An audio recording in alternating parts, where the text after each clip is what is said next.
Diálogo Cósmico, namastê pessoal, como vai pessoal da TVJ, São Tomé das Letras, pessoal da Rede Gubef, Rio de Janeiro, Nova Iguaçu, meus ouvintes da YouTube, é sempre um prazer estar aqui com vocês, falando de ufologia, falando de assuntos interessantes, fazendo reflexões sobre a ufologia de uma forma pessoal, diferente, né? Não assim tão científica, não tão hipotética, e tentando assim dialogar com os ouvintes me falam o que eles acham e eu tento me adaptar ao que eles querem, muitas vezes, muito mais do que eu dizer o que eu acho, o que eu gosto, o que eu penso, entendeu? Eu recebo muitas mensagens curiosas, né? E às vezes as perguntas assim são meio repetitivas e às vezes me parece até um pouco ingênuas, né? Tipo assim, uma pergunta que eu recebo com frequência, tenho recebido com frequência, né? Eu tenho mais de 4.000 amigos no Facebook, né, hoje em dia, e eu recebo essa pergunta, vamos dizer, quase toda semana. Quantas raças de ET existem? Quantas raças de ET existem? Né? E aí as pessoas falam assim, o número de quantas? Né? Quantas raças de ET existem? Fala assim, surgiu um ET peludo e negro no Alabama, entendeu? Existe esse ET? Eu falei assim, bom, não existia até então, mas existe. Quer dizer, a diversidade biológica do universo é impossível de medir. Assim, mas quando que você ter uma definição de quantas raças existem? Nunca. Por um motivo muito simples, o universo é infinito. Então, por exemplo, se eu falar para você assim, quantas estrelas existem? Você pode dizer assim, por exemplo, fizeram uma estimativa que se você pegasse cada estrela da Via Láctea e colocasse do tamanho de uma forma de um grão de areia, você enche uma praia. Então, por exemplo, a gente está falando de bilhões de estrelas, né? Muitos bilhões de estrelas.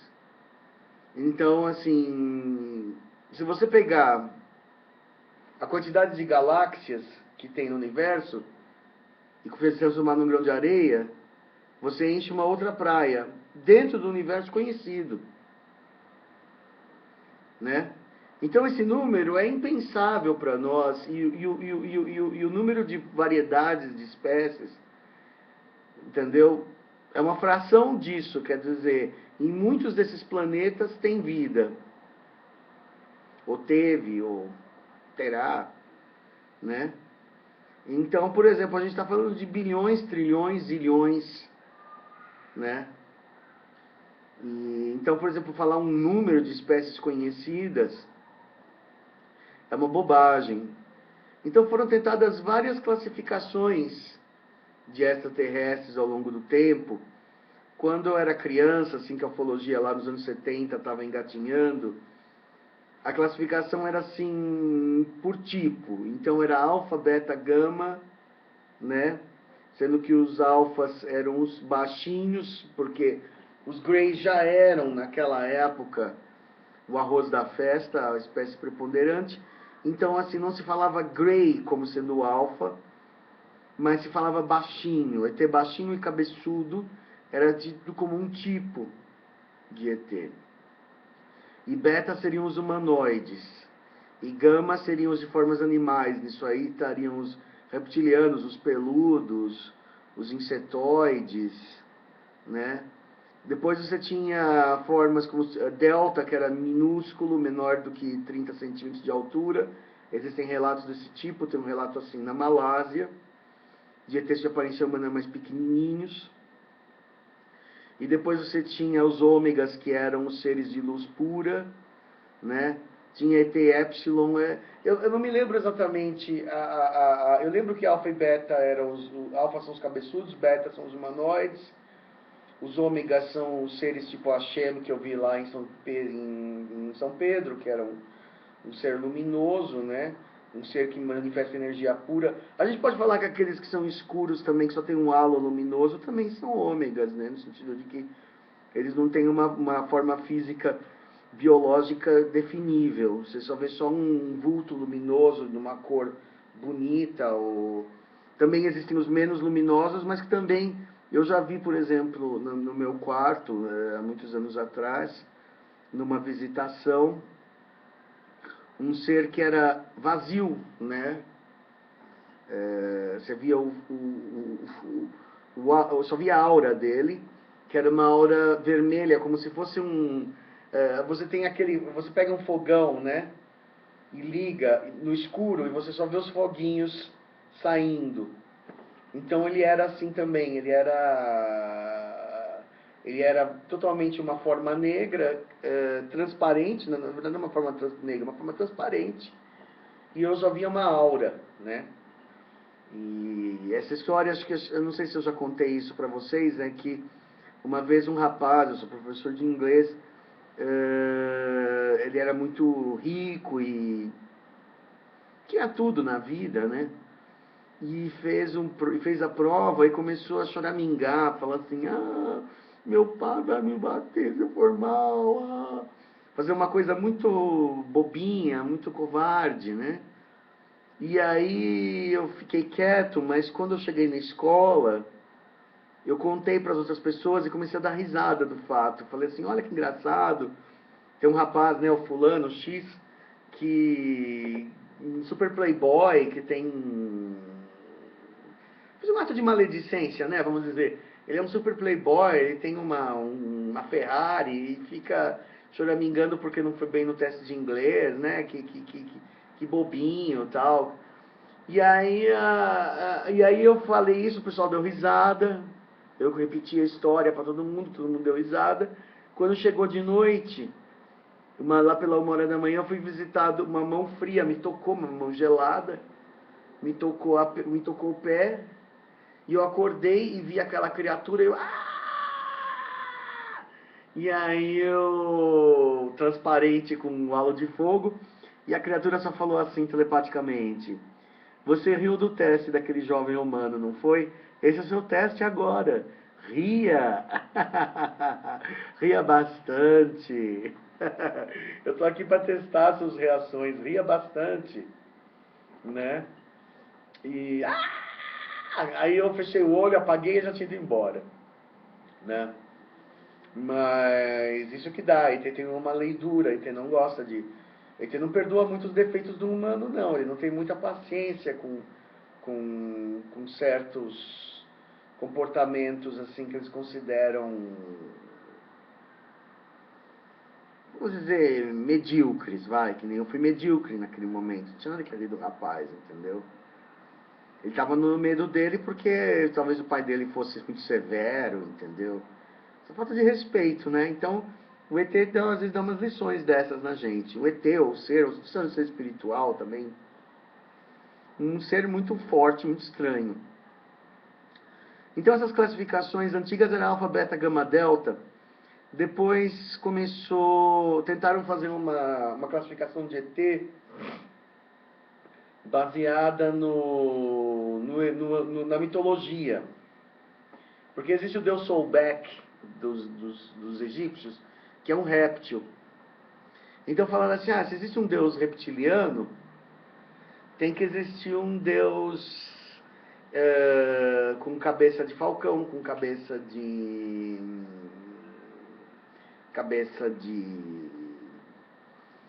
né, tem os deuses lá do Antigo Egito com cabeça de escaravelho, com cabeça de cachorro, com cabeça de gato, né? Que é a Bastet, Sekhmet, ou Anubis, né? Então o pessoal começou a tentar adaptar a mitologia antiga, falar em Anunnakis também, começou a adaptar a mitologia antiga e tentar classificar os ETs segundo essa mitologia. Só que a mitologia egípcia não bate, entendeu? Porque, por exemplo, você tem um número muito grande de reptilianos, mas você não tem muitos relatos, embora existam uns 2, 3 relatos, de ET com cabeça de cachorro. Não existe relato, eu ouvi falar de Carians, entendeu? ETs com cabeça de pássaro. Mas nunca cruzou meu caminho um relato de uma pessoa: eu fui abduzida por um ser com cabeça de pássaro. Se alguém já foi, por favor, me avise. Entendeu? Os felinos, sim, os felinos são mencionados, né? Tem sido mencionados agora pelo Fábio Del Santoro, tal. Tem alguns casos aí, entendeu? De ETs de aparência felina. Mas não corresponde exatamente aquelas divindades egípcias aos seres extraterrestres. Por exemplo, não tem Deus Grey, entendeu?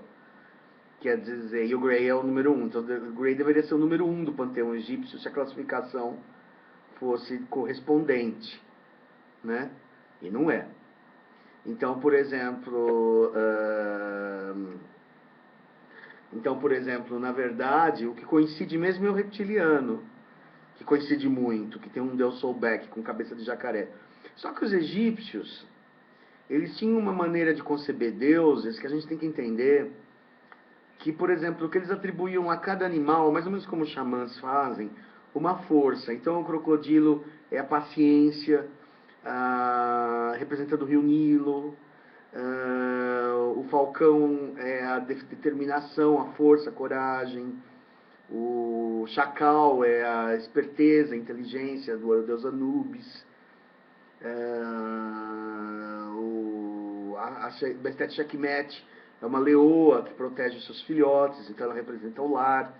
Ibis é um animal gracioso, representa os escribas, a cultura.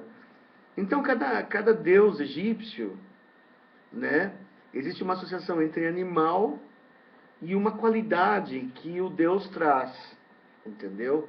Como, por exemplo, os gregos tinham, que Afrodite é a beleza, Júpiter é o poder, Mercúrio é a comunicação, Marte é a guerra, Netuno é o mar, etc. Então, os antigos, todo o politeísmo, né? Mesmo no candomblé, Oxum é o rio, é a riqueza, Xangô é a justiça, Oxalá é a paz. Quer dizer, cada cultura cria um atributo aos deuses, né? Porque o deus do politeísmo, ele tem uma utilidade, ele tem que ser para evocar alguma coisa, uma determinada qualidade que você quer exaltar. Então eu acho furada essa classificação mitológica dos ETs. Depois, mais recentemente, o Stephen Greer, daquele Project Disclosure, aquele rapaz loiro de óculos que pega os militares americanos aposentados para falar, o Stephen Greer, ele começou a falar sobre extraterrestres a partir dos relatos militares. Então, uma coisa bem mais quente, né? E aí ele chegou dentro de um pupurri aí de relatos, né? As conclusões mais ou menos que a gente tem na ufologia científica, né? Na ufologia, vamos dizer, convencional, se é que a ufologia pode ser uma coisa convencional, né? Onde Gray é o número 1, com 70%.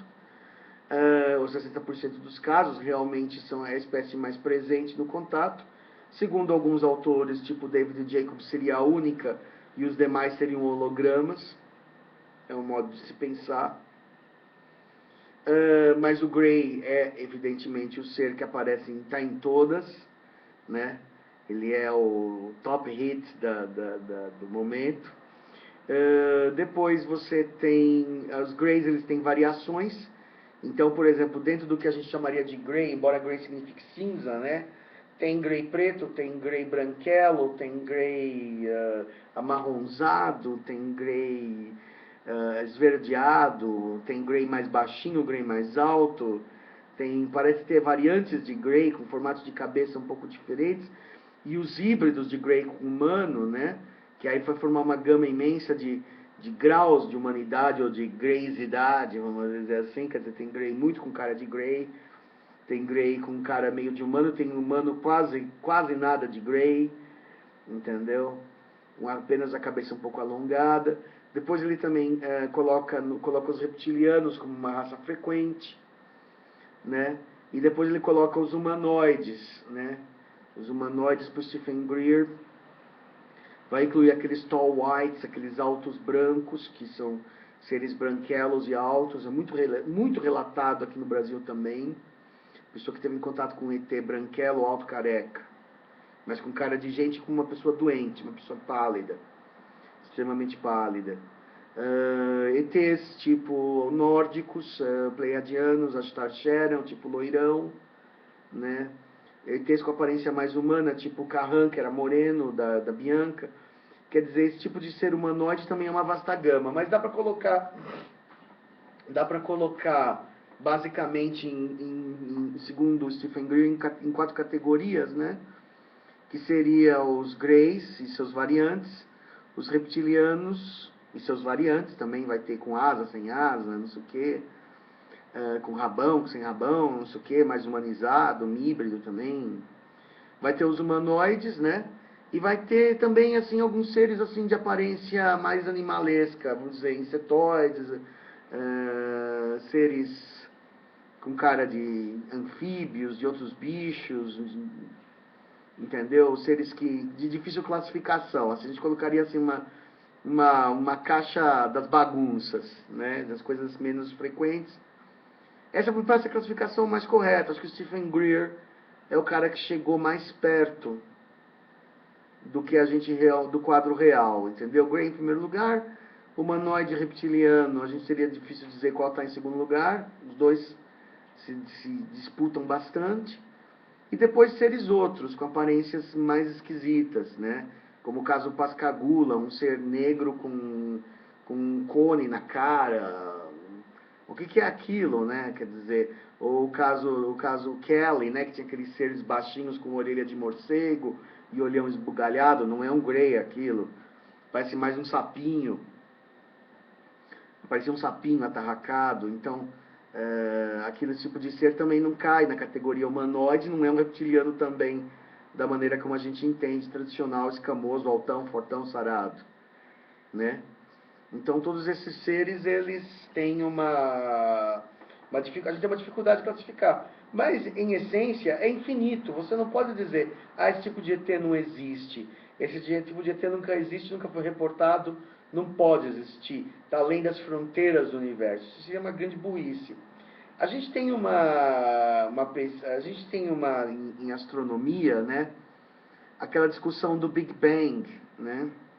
Por exemplo, o Big Bang, se a gente pensar, foi o início do universo. E aí, por exemplo, quando o universo chegar num limite, se ele vai se expandir indefinidamente ou se ele tem uma fronteira de retração. Se ele vai encolher, né? Qual é a grandeza do universo? Só que a grandeza do universo, se o universo é infinito, a palavra grande não se aplica, porque qual é o grande perante o infinito, né? Quer dizer, perante o infinito, o grande é pequeno, o grande é grande. Você não tem como avaliar, como dizer o que é uma coisa em relação ao infinito. Porque o que está aparecendo, né, os astrônomos falam, aqui tem o Dr. Fraser Cain, F-R-A-S-E-E, Fraser Cain, C-A-I-N, como Caim, né, que matou Abel. No site, aqui no Facebook Universe Today, tá? Ele faz uma especulação interessante sobre astronomia, que para a gente entender como que é impossível dizer quantas raças de ET que existem, né? Por exemplo, falar assim, quanto é grande uma bola com relação ao espaço infinito? É tão grande quanto um planeta, porque o espaço infinito não tem fim, né? Quer dizer, é difícil você estabelecer grandeza dentro do número infinito. Você tem que comparar A com B. Então você pode dizer assim, quão grande é o universo com relação à Via Láctea, com relação à Terra. Aí você vai chegar a um número, né? Então, assim, o que os cientistas conseguem descobrir é fazer um cálculo nesse sentido. Então eles pegaram o seguinte, eles foram ver qual era a galáxia mais distante. Quando o desvio de um corpo celeste está para o vermelho e não para o azul, existe o distanciamento desse objeto. Então, dentro da categoria de objetos avermelhados, no espaço profundo, eles encontraram uma galáxia com um desvio 7.5 para o vermelho, quer dizer, muito distante. Que vai ficando mais avermelhado à medida que vai ficando mais distante.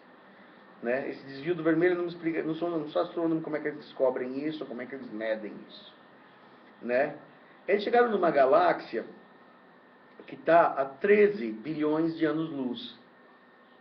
Então a galáxia menorzinha, mas na verdade você vê menos do que um satélite ali, você vê um ponto, está a 13 bilhões de anos-luz. Só que essa luz viajou todos esses anos, mas na época do Big Bang ela estaria mais próxima da Terra. Então ela estaria a 3 bilhões de anos-luz apenas, quer dizer, ela ganhou 10 bilhões de anos-luz no tempo que ela distanciou. Então, por exemplo, você consegue chegar a 4 bilhões de anos-luz, seria a idade mínima do universo, a idade máxima seria 13 bilhões de anos-luz, baseado nessa galáxia. Só que eles foram mais além, acharam corpos celestes mais além. Eles já chegaram a achar um objeto que estava a 29 bilhões de anos-luz. Deve ser uma galáxia muito enorme, que chega a estar a 29 bilhões de anos-luz. Então você consegue visualizar, embora ela esteja muito mais longe do que, seja o dobro da distância daquela outra que já está ultra longe, né? E aí, por exemplo, considerando que o tempo que a luz levou para viajar, não sei o que, 13 bilhões de anos-luz de idade, entendeu?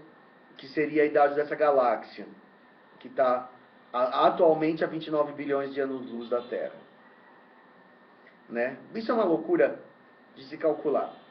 Aí eles foram mais além e foram ver como é que... Aí, conforme você vai se afastando, na verdade é como se você estivesse viajando no tempo, porque você está fotografando galáxias mais antigas, mais primitivas. Porque a luz levou 13 bilhões de anos para viajar, então você está vendo uma galáxia de 13 bilhões de anos atrás. Aquele pontinho de luz não é ela agora, ela talvez nem exista mais, né? Então o que aconteceu? Aí eles descobriram que o que indica o Big Bang é a radiação de fundo do universo, tem um chiado, né? Então vamos detectar de onde vem esse chiado. Aí os caras foram fazer a detecção do chiado e aí chegaram à conclusão que o chiado vinha de 46 bilhões de anos-luz de distância, né? Quer dizer, o fundo cósmico, que eles chamam, o fundo cósmico da bolha, quer dizer, o que seria a fronteira do universo conhecido, está a 46 bilhões de anos-luz, né? E que o que a gente está aqui, essas galáxias próximas aqui, Andrômeda, Via Láctea e tal, estão no que a gente chama de esfera maciça, né? Quer dizer, tem uma área mais povoada do universo e depois vai espalhando, ficando menos povoado, mais perto do fim da bolha, é o que a gente pensa, né? Porque a gente enxerga muito pouco, a gente é míope em termos de... Os nossos telescópios são míopes para enxergar o universo, né?